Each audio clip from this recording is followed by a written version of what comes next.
Okay, guys. So today we are going to be talking about the three branches of government. Before we get started though, I'm going to pass out a piece of paper and a pencil to everyone.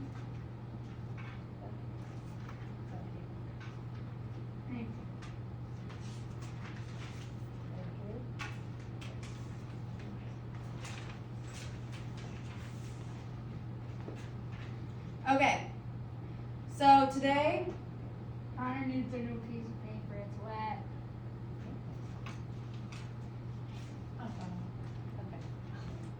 So today we're going to be talking about the three branches of government. Before I get started, I want to know, what do you guys know so far about the three branches of government?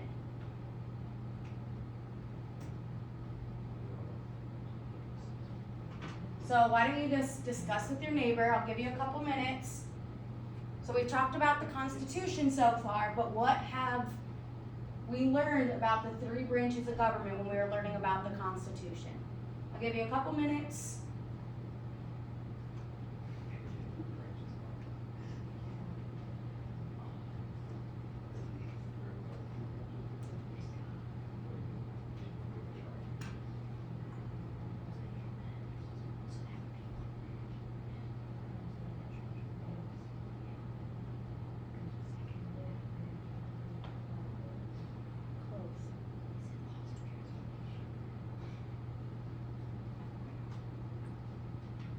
Okay. Now that you discussed that a little bit, does anyone want to share your thoughts about anything you remember? Okay. And it's okay if you don't know anything, that's why we're doing this lesson and we're going to learn about them, okay? Xander? One branch is like the people who legalize stuff, so like judges and Okay, lawyers. Yep, so we're going to get into that. So I think you're thinking of, you kind of mix two of the branches together because there is a branch that works on making laws and then there's also one that would be judges and stuff. So we will go over that, but good job. Okay, so here are the three things we should know by the end of this lesson, okay? So we're gonna study the structure of the federal government, which there are three branches. Study the functions of each branch of government. What does each branch do? So by the end, you should know what each branch of the government does. And we're going to study the powers and limits of each branch. So each branch has things they can do and has things they can't do. Okay? Okay. On your paper, I want you to write down two things that you already know. So you just had a discussion with your partner. Put down two things that you already know about the branches of government, or just the structure and how the federal government is structured in general. Give you a minute to do that.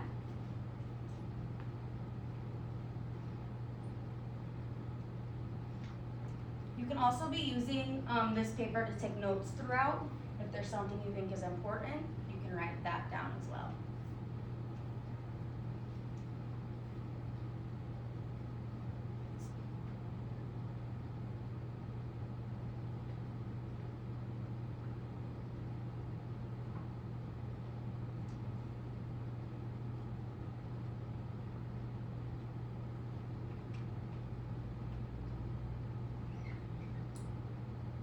Once you're done, go ahead and put your pencil down so that I know that we're ready to move on.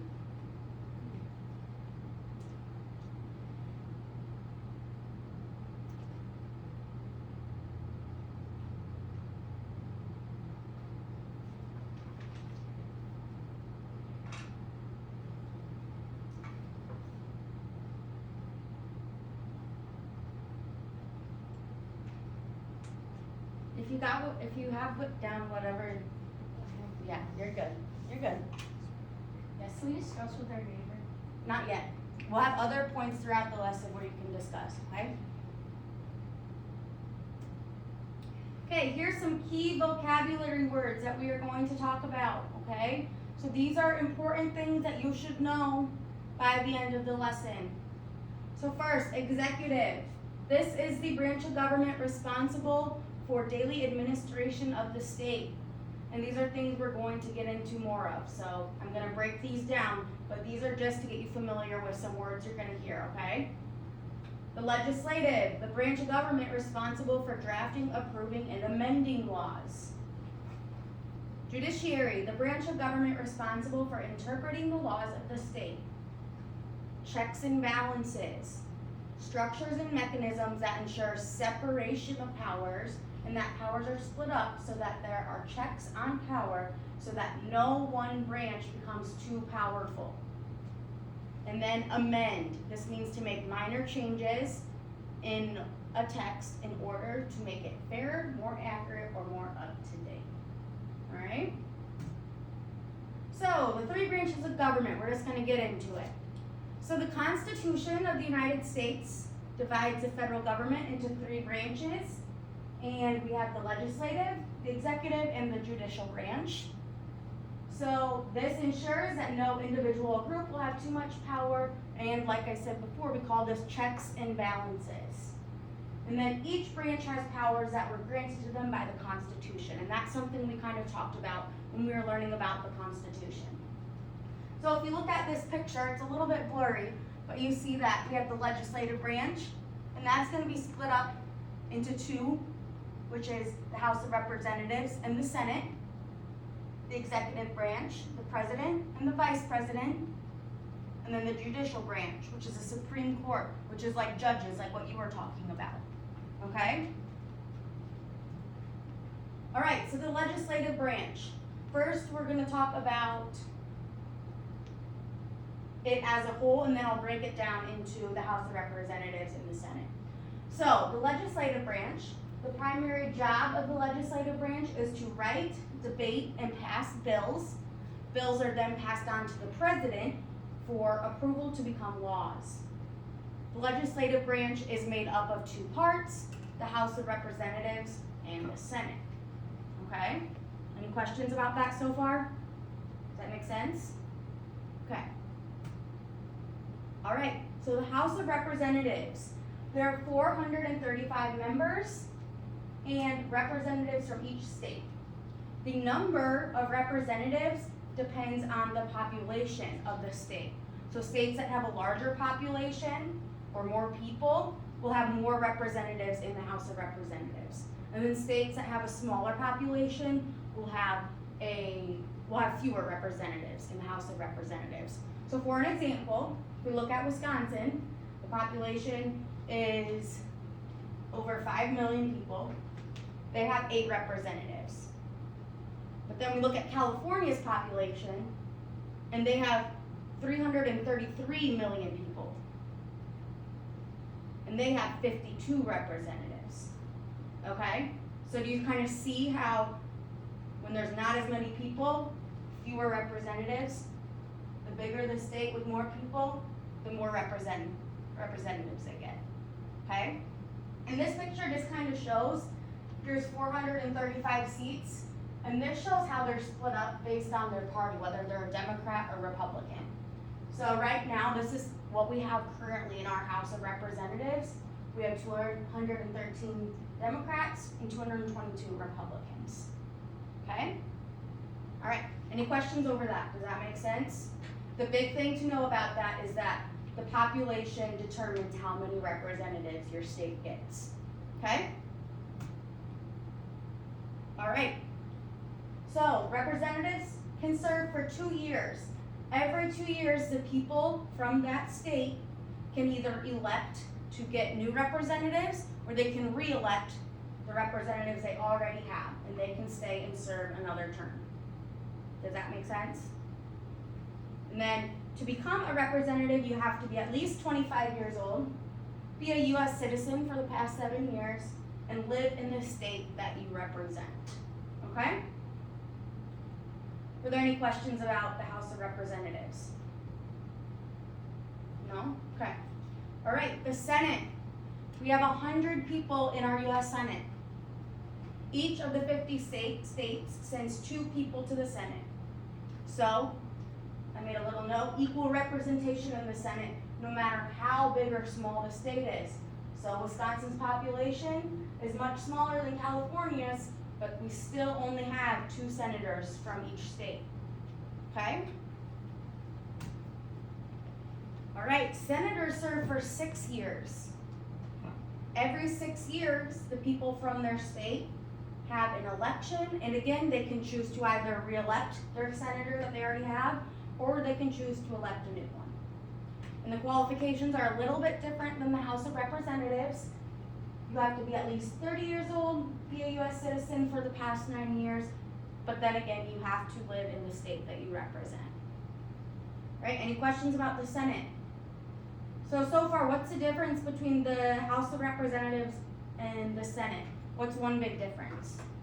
Xander? There's much less people from each state that go for Senate than. Yeah, right, yeah, because like I said, the Senate gets 2 senators, each state gets 2 senators, no matter what the population. And then how do we decide how many representatives you get? The bigger the state, the more representatives. Right, the more people in the state, the more representatives. Good job. Okay, so now, what does the legislative branch do? What are their duties? Okay, so, Senate.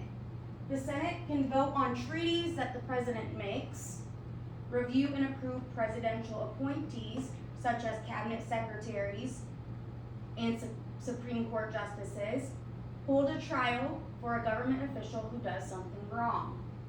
Okay, we've seen some of this today in our news. If you watch the news at all, the Senate is responsible for holding trial for any government official that might have done something wrong, okay? So the House of Representatives then can recommend tax bills to become a law and decide if a government official should be put on trial before the Senate if she or he commits a crime against the country. So the House of Representatives can decide if that person's gonna be put on trial, and then the Senate is the one who actually holds a trial for that government official. All right? So the big thing about the legislative branch is they're the ones who come up with the laws, okay? Next, let's talk about the executive branch. Before I go on though, were there any questions about the legislative branch, or do we think we have a pretty good idea of that? Okay? All right, the executive branch. So the executive branch consists of the president, the vice president, and the cabinet. The president of the United States is the leader of the executive branch, okay? And Ella, you were kind of talking about that earlier. You called it something else, but you were on the right track.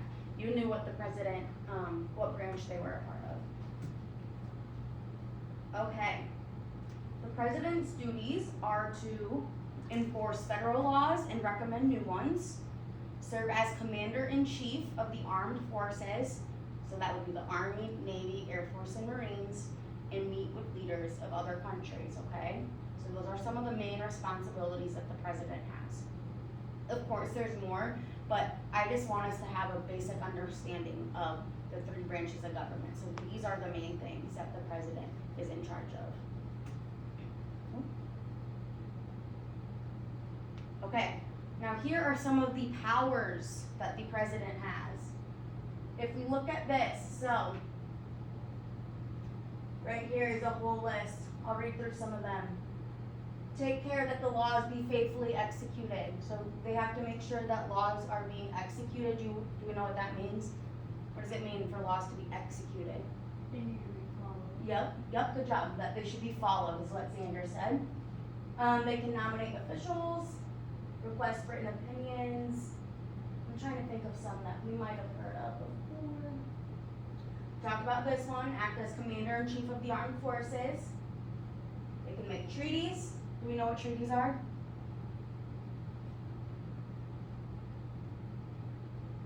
Quinn, do you know what it is? You're nodding your head. You don't want to share? Okay. Let's see here. Okay, this is a little better graphic that says what the president does. So they approve or veto bills passed by Congress. So Congress is part of the legislative branch, but once Congress passes a bill, it goes to the president, and they can either veto it or approve it. What does it mean if they veto it? Yeah, they decline it. It's not gonna be a law. Okay? They prepare the federal government budget. Again, Commander-in-Chief of the Armed Forces can pardon those guilty of crimes against the federal government. Pardon means they can drop like charges against someone, get them out of jail. The president is the only one with that power. Conduct U.S. foreign relations. They appoint cabinet members. We'll talk a little bit about that. And keep Congress informed about the state of the country and the economy. So again, these are some of the powers that the president has, okay? All right, the executive branch, vice president and cabinet. The vice president supports the president. If the president is unable to serve, the vice president becomes president. The vice president also presides over the U.S. Senate and breaks ties in Senate votes. So, we know we have 100 senators. So, they're voting on something, and it's 50-50. 50 people think one thing, 50 people vote the other way.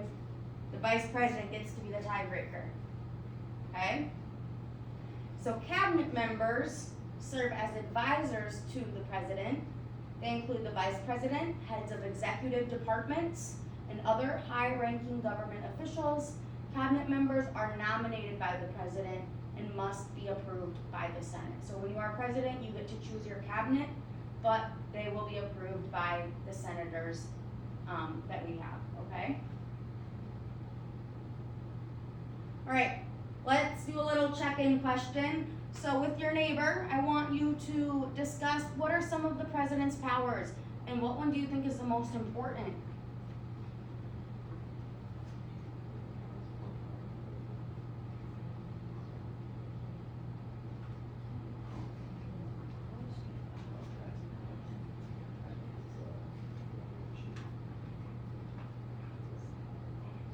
Make sure we're taking this seriously, guys. What are some presidential powers?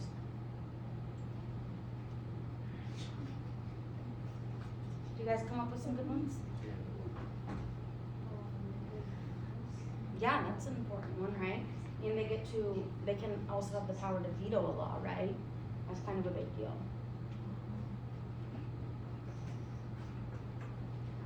Okay, let's go on here. All right, we're gonna talk about the judicial branch. And before I talk about this, do you have any questions about the executive branch? Do we have a good understanding of that? Okay, so now the judicial branch. Xander kind of talked about this before, about when he mentioned judges. So, the judicial branch of government is made up of the court system. The Supreme Court is the highest court in the land. It was established by the Constitution. Other federal courts were established by Congress. Courts decide arguments about the meaning of laws, how laws are applied, and whether laws break the rules of the Constitution. So that is the job of the court, to interpret laws, say how laws should be applied, and decide whether or not it is breaking rules of the Constitution, because we need to make sure that laws are following the Constitution, right? That's the governing body of our government and of our country, okay? And we talked about that when we learned about the Constitution. Okay, the Supreme Court. The Supreme Court hears cases that have made their way through the lower courts. So court cases that make it to the Supreme Court have gone through several other courts to get up to the Supreme Court. There are over 7,000 cases sent to the Supreme Court to be reviewed each year. Only about 100 to 150 cases are actually accepted. There are 9 Supreme Court justices, one of the 9 being the Chief Justice, and the justices of the Supreme Court are appointed by the President, approved by the Senate, and can serve for life. So, if we happen to lose one of these Supreme Court justices, we have to choose another one, and the President gets to choose who the new one is. Okay? That make sense? Oh, yep. So for that, would they have to be like, would they have to know stuff about all the judicial? Right, yeah, the presidents, yeah, they're gonna choose someone that is qualified for the position, yep. Okay, we're gonna do a little activity here.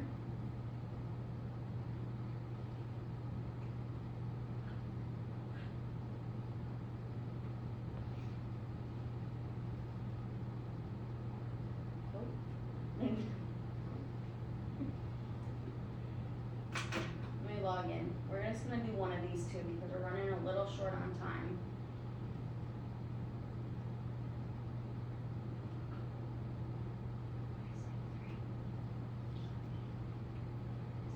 We'll do this one.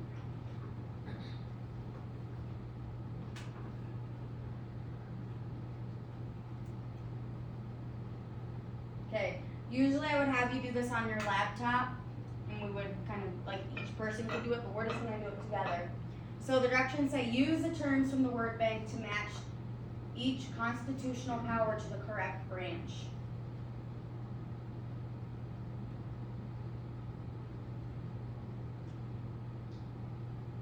Is that the word bank is? Okay, the word bank is right here. So which part, so I might even use the board. Who can make the laws? Which branch would that be? Legislative, executive, or judicial? Executive. They make the laws? Legislative. Yes. The president can approve them and veto them, but legislative creates them.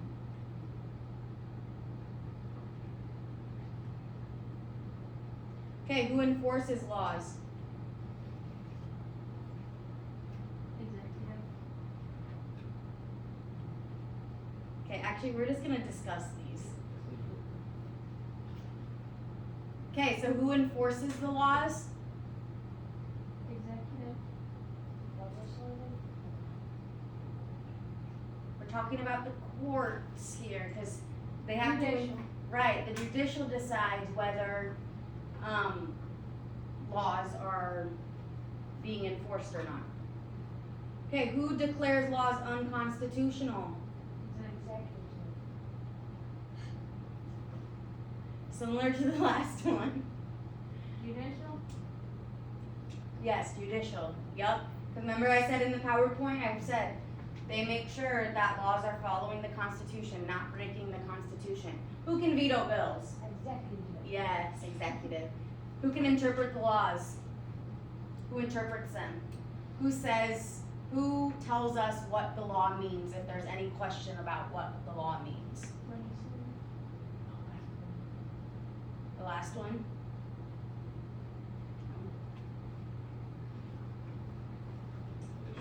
Judicial, yep. And who can overturn a veto?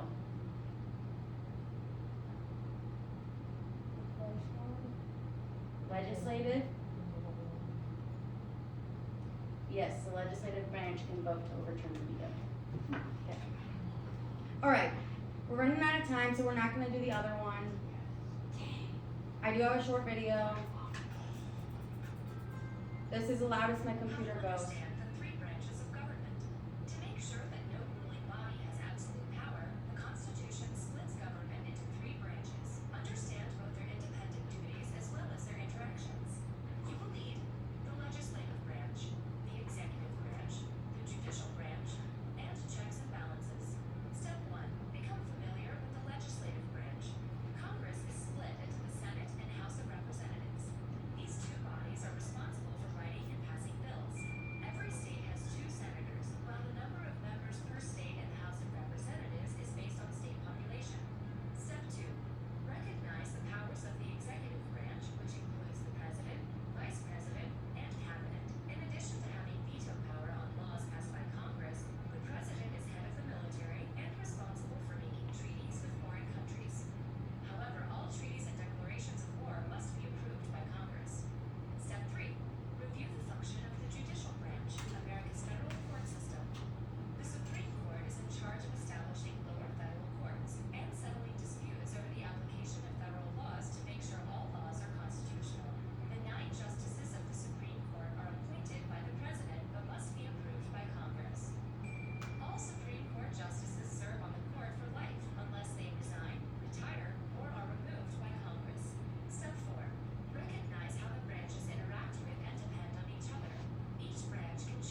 Okay. Alright, so now we're gonna do an exit ticket. I want you to answer these 3 questions before you leave. Make sure you're putting your name on them. And you will give them to me when you are done, okay? This is just a check for what you understood about the lesson and what are some things that we can go over some more.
Once you're done, I'll take that from you. And just sit quietly until the bell rings while your other classmates finish up.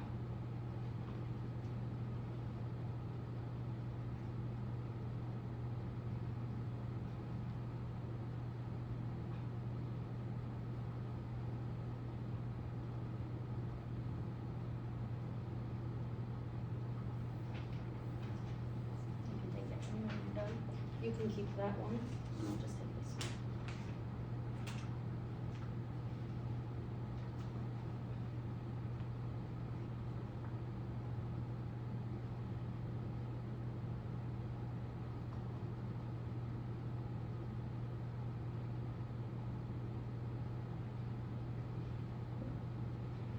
Right, we got like 30 seconds before the bell rings to try to wrap it up.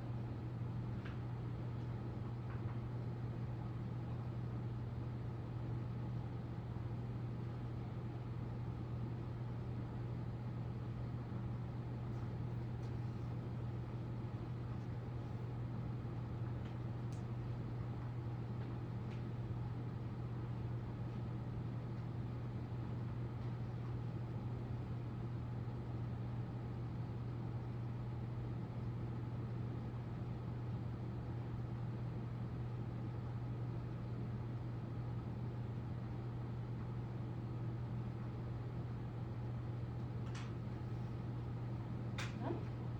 Thank you. Hands on. Done? All right.